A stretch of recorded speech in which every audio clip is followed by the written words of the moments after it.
मुसवा बरोबर सपटे चला डर लागे मोला भारी।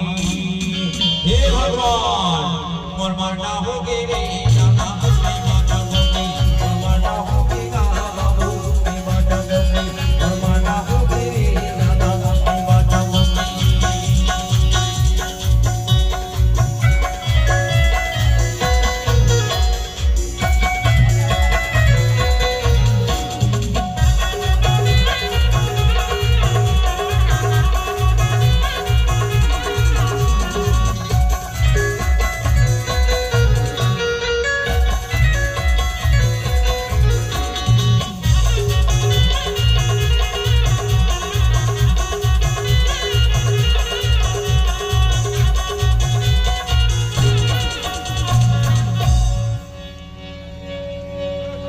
भूख लगे ना प्यास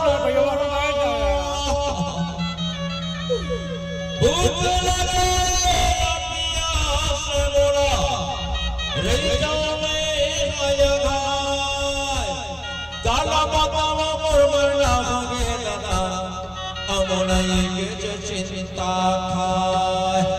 हे भगवान मोर मरना होगी रे नाना माता गोगी मोर मरना होगी बाबू माता गोगी मोर मरना होगी रे नाना माता गोगी।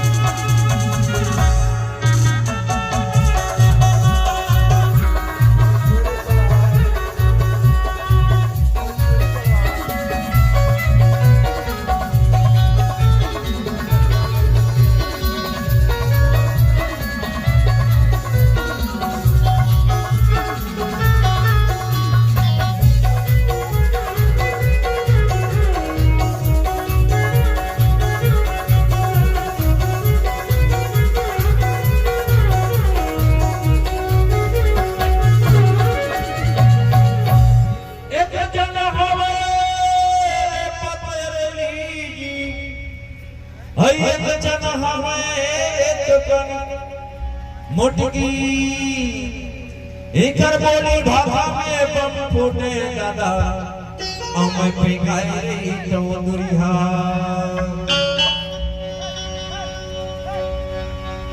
लातल मोर लाठले मोर बता था आज कहां के लाठी ए ए ए ए ए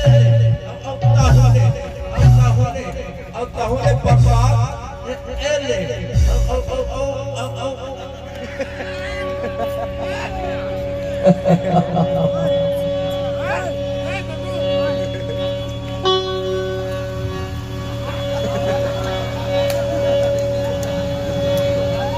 ए सरपंच भैया चल लगा मोर दोनों झंडा मेरा समझा दे ईमान से बोला बहुत मार से गा पेट में आतो ऊपर में आना मोर दोनों झंडा मेरा समझा देगा ईमान से